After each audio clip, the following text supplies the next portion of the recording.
Um dos setores mais importantes de um hospital oncológico é a farmácia. Os medicamentos e materiais para tratar o câncer têm um custo bastante elevado. Por isso mesmo, é muito importante uma boa tática de compra e condições de armazenagem desses produtos.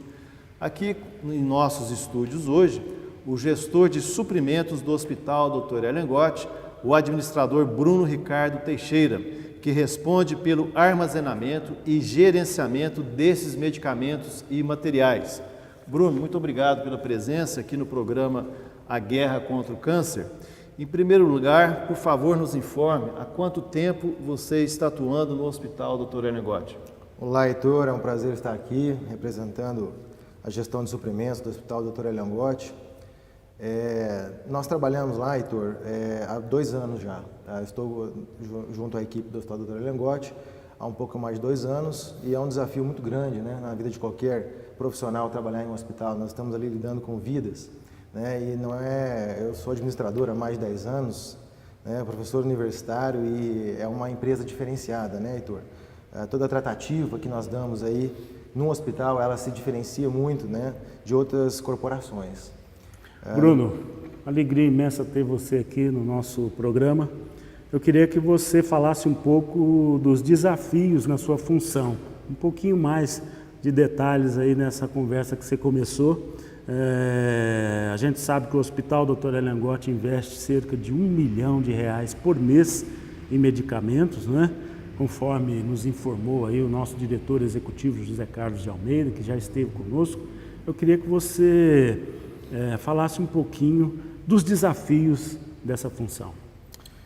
Pois é, gerir R$1 milhão de medicamentos e materiais é um desafio muito grande. Por quê? Você tem que otimizar esses recursos, né? Então você tem que começar lá toda a parte de suprimentos com uma compra muito boa, né? Porque a qualidade dos medicamentos, toda a parte de custos, ela vai interferir diretamente no tratamento dos pacientes. Então ali, como eu acabei de falar agora para o Heitor, né, o hospital, tudo aquilo que a gente ensina na faculdade, tudo aquilo que a gente vê acontecendo em outras corporações, nós temos que ter uma cautela triplicada, né, porque nós estamos lidando com seres humanos, né, com pessoas que são carentes, né, de carinho, de apoio, e nós temos que fazer o nosso trabalho nos bastidores, né, que eles não veem, mas sentem lá na ponta, né, eles sentem esse trabalho sim. A qualidade, obviamente, dos medicamentos, tá, é a nossa meta principal, a otimização dos recursos também. Então, tudo começa com uma compra, em primeiro lugar, transparente, como todos sabem aí, ou se não sabem, estou informando agora, nós somos 93% atendimento pelo SUS. Então, todos os nossos recursos, eles são geridos de forma transparente e translúcida. Hoje nós contamos, né, com o apoio do site Bionexo para compras, e lá nós colocamos em plataforma todas as necessidades hospitalares de materiais e medicamentos, e lá existe uma cotação aberta ao Brasil inteiro, e lá nasce a nossa compra. Então nós compramos tudo aquilo com o menor custo possível, mas com a maior qualidade possível também, para atender da melhor maneira o paciente. O Bionexo é um site, é uma plataforma eletrônica, né, Exato, Bruno? exato. Isso exige também do hospital um rigor muito grande no controle, na entrada e saída de medicamentos. Como é que é esse desafio de você comprar na hora certa e não deixar que falte medicamentos na farmácia do hospital? É o seguinte, nós temos um controle muito rígido disso, viu, Paulo? Toda a necessidade hospitalar, toda a necessidade que nasce de material ou de medicamento, ela é tratada estatisticamente, né? E nós temos lá todos os nossos direcionadores de tempo de ressuprimento, né? Quantidade mínima em estoque para não faltar, mas também a gente tem aquelas quantidades máximas que nós podemos ter para também não sobrar. O custo da sobra e o custo da falta, eles são muito grandes. Então, gerir R$1 milhão por mês não é muito fácil, não. Mas, uma vez que nós fechamos essa compra lá no site Bionexo, que é um site utilizado no Brasil inteiro, né? Nós temos aí praticamente 20 mil hospitais no Brasil e em outros 5 países também que utilizam esse site, né? O hospital investe, diga-se de passagem, uma quantia significativa nessa transparência, né, e nessa qualidade na compra, em comprar o mais barato possível com a maior qualidade possível, em conformidade com outros hospitais públicos aí, e filantrópicos, até mesmo particulares, em todo o Brasil e outros 5 países. Bruno, poucas pessoas talvez sabiam que um administrador tem uma importância tão grande dentro do hospital, não só na direção executiva, mas como na farmácia. Como o Zé Carlos disse, são várias empresas dentro de uma só, e uma delas é a farmácia. Como é que é a sua rotina? Quais os setores que a gestão de suprimentos atende? É só o médico, a enfermeira, enfim, como é que é a sua rotina? Ótimo, Heitor. É o seguinte, Heitor, como o Zé Carlos muito bem falou no programa anterior, né, lá nós somos 4 empresas em uma, né? E o que acontece? Lá nós temos uma demanda hospitalar. Então, por exemplo, tudo que nós consumimos dentro do hospital vem de uma necessidade médica, né, ou do corpo clínico, ou da enfermagem, né? Então nós temos uma padronização hoje hospitalar. Essa padronização, ela cerca materiais e medicamentos, insumos em geral, né? Na gestão de suprimentos, Heitor, particularmente, a gente fica a cargo de toda a necessidade de material hospitalar e medicamento hospitalar.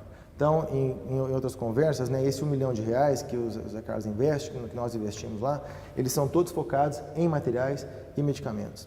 Ou seja, existe centro cirúrgico, que é abastecido pela gestão de suprimentos, existe todos os postos de enfermagem, ambulatório de especialidades, né? O almoxarifado também abastece a farmácia central, abastece a farmácia clínica, né? E dali para frente são dispensados para os pacientes. Então, é um desafio diário, né? A gente não tem, nós não medimos esforço, nenhum de nós, dos 24 da nossa equipe, hoje da gestão de suprimentos, nós não medimos esforço para trazer a melhor qualidade possível, né, para o paciente, com todo o conforto, né, e qualidade que ele merece, né? E para que não falte esses suprimentos, né? Exatamente, Paulo? para que não falte. Bruno, eu queria que você falasse um pouquinho também, você explicou bastante sobre o armazenamento, eu queria que você desse alguns exemplos de medicamentos que são comprados e explicasse um pouquinho melhor esse aspecto da armazenagem desses produtos que você vai. Muito bem. Pois é, Paulo. Numa empresa qualquer, né, Paulo, nós temos lá um almoxarifado e lá nós temos prateleiras, nós colocamos, acondicionamos no caso, os materiais, né, mas nós não temos lá algumas preocupações inerentes ao ambiente hospitalar. Por exemplo, Paulo, lá para nós armazenarmos medicamentos, nós temos lá uma rígida fiscalização. Né? Os medicamentos, por exemplo... Inclusive da vigilância sanitária. Com certeza, vigilância sanitária. Então, nós temos que obedecer, né, algumas regras gerais de armazenagem. Por exemplo, os medicamentos, eles têm que estar até uma temperatura de 28 graus Celsius. Né? Alguns são termoláveis, eles precisam de um acondicionamento especial, viu, Paulo? De 2 a 8 graus Celsius. Então, nós temos lá várias geladeiras específicas para medicamentos, né? Todas essas temperaturas, viu, Paulo, elas são aferidas diariamente no período matutino e vespertino. Então, são 2 medições diárias para cada geladeira que nós temos lá. Nós temos mais ou menos hoje umas 5 ou 6 geladeiras de medicamentos no Hospital Dr. Langotti, né? Lá no almoxarifado nós temos uma ampla quantidade de medicamentos também armazenados em prateleiras e, inclusive, Paulo, viu, até mesmo a questão da medição da umidade, viu, interfere nos medicamentos. Então, esse assunto é muito interessante, eu acho que o Heitor quer chamar um comercial, a gente pois não. Deixa com ele então. Sim, muito obrigado e voltamos em instantes.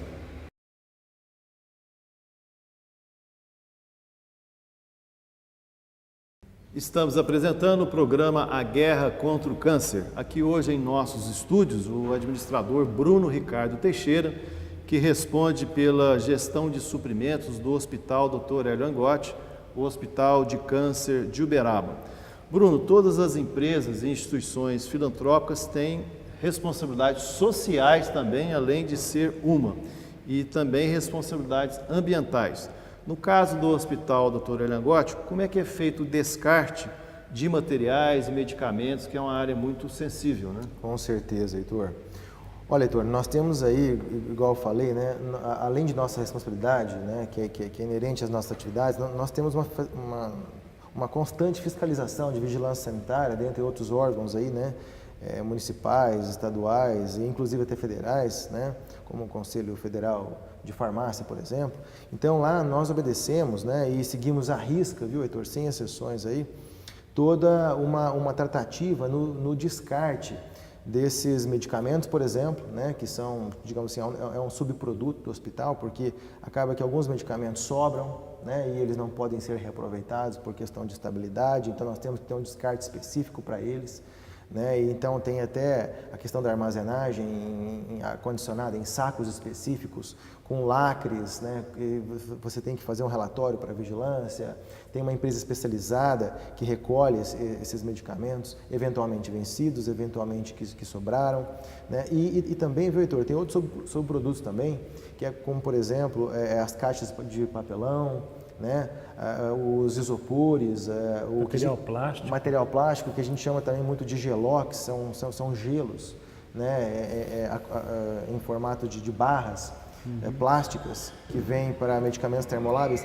Todos esses subprodutos nossos, viu, Heitor, todos esses resíduos, eles são tratados de forma, número um, pensar na questão ambiental, ou seja, nós temos parcerias com empresas, né, na qual nós vendemos esses descartes, tá?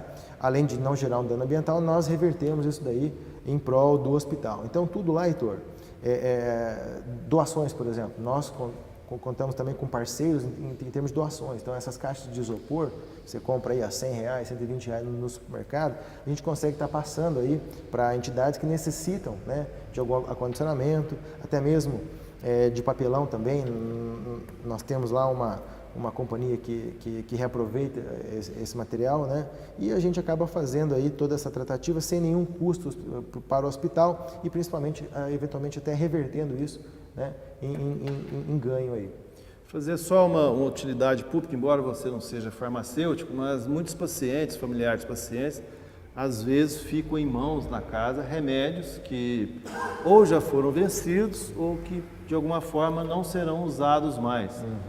O que esses familiares devem fazer com esse remédio que não vai usar mais para o parente? Me parece que não se pode apenas jogar fora no lixo. Exatamente, Heitor.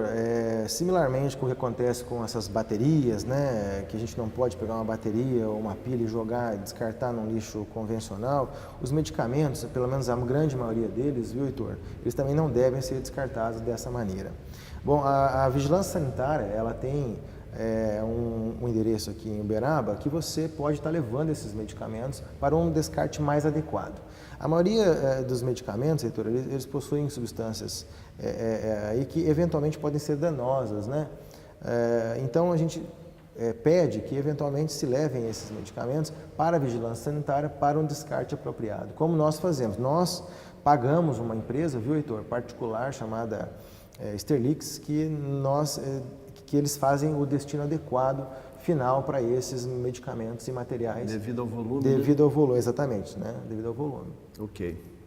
Bruno, eu gostaria que você falasse um pouquinho para quem está nos vendo e quer saber um pouco mais sobre essa história do Hospital Dr. Elian-Gotti relacionado a medicamentos, da segurança daquele setor. E quando a gente fala em segurança, naturalmente, nós não estamos falando só daquela segurança preocupada em furto ou roubo, mas a segurança do paciente. Com certeza.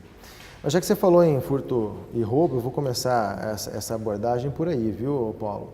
Todo o nosso ambiente hospitalar, pelo menos na gestão de suprimentos, viu, Heitor, também, nós temos um monitoramento por câmeras, né, coloridas, tá? 24 horas por dia. Definição boa. Excelente definição, tá? Todas as nossas atividades estão sendo monitoradas, não apenas para a segurança nesses quesitos que você citou, viu, Paulo? Mas também para a segurança, assim, em termos de processos, né? Eventualmente algum processo não está sendo executado de forma adequada, é uma maneira de a gente monitorar e utilizar nessas imagens para eventual treinamento, tá? Ou então reciclagem. Mas entrando na questão de segurança do paciente, viu, Paulo? Os mais rígidos as mais rígidas condições de qualidade a gente segue lá dentro, tá, Paulo? Como eu estava falando agora mesmo, né? Desde a questão de armazenagem até a questão de manipulação, dispensação, acondicionamento, e depois a Sandra vai falar posteriormente na parte da enfermagem, na parte de colocar esse medicamento aí à disposição dos pacientes. Exatamente, né? na infusão deles, na administração desses medicamentos. Na parte de gestão de suprimentos, viu, Paulo, a gente segue todas a risca, a cartilha, tá? E manuais de vigilância municipal e estadual. A parte de manipulação de quimioterápicos, que é uma das maiores preocupações nossas, porque você está lidando ali com medicamentos de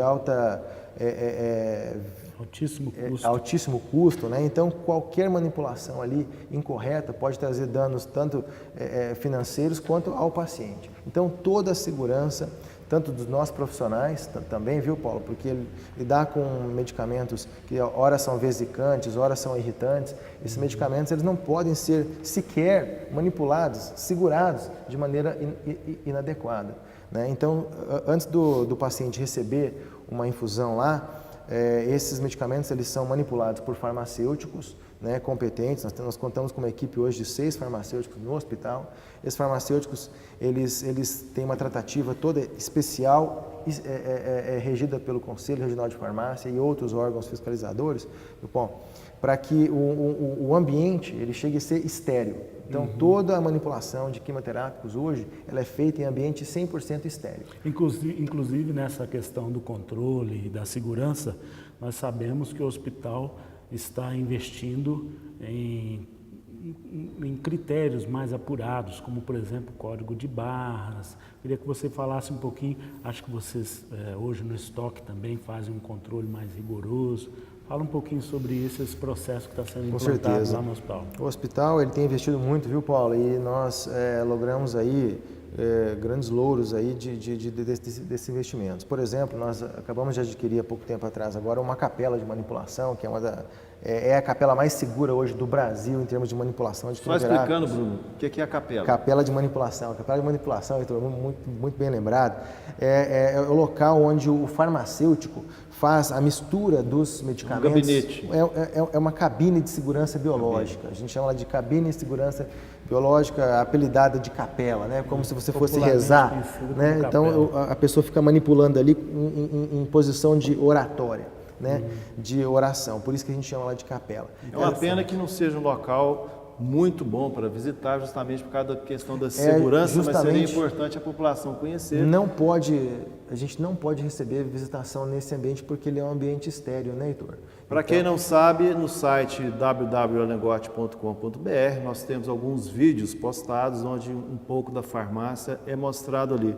Bruno, já quase encerrando a sua participação aqui, gostaria de fazer uma pergunta. Conforme o próprio presidente Delcio já informou aqui neste programa, o SUS é um sistema ótimo que vive apenas um problema, que é o problema do financiamento, e deve ser melhorado.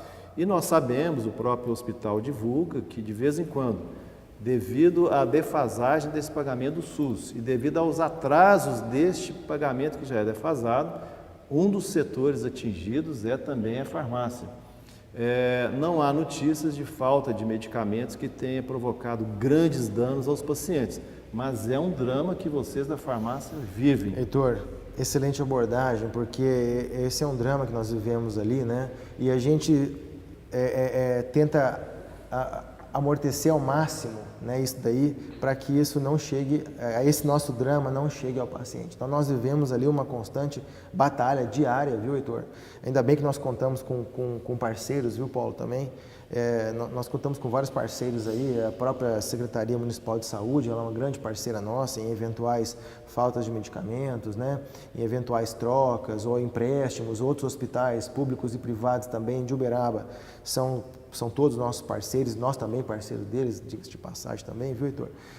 Ali nós fazemos de tudo, Heitor, para que essa defasagem não seja sentida pelo paciente, porque nós nos colocamos ali na situação deles, nós estamos todos os dias ali e nós vemos eles passando, vemos eles saindo. Infelizmente, Heitor, às vezes a gente não vê eles saindo, né? Isso nos traz aí um sentimento de que, não, eu tenho que fazer alguma coisa para minimizar o sofrimento, né? Maximizar esse tratamento que ele está fazendo. Então, Heitor, a gente faz de tudo para que essa angústia que a gente vive não chegue ao paciente. Mas sim, com certeza, nós sofremos ali com essa falta de repasses. Eventualmente, nós temos que recorrer aí a sessões de crédito, a empréstimos, né?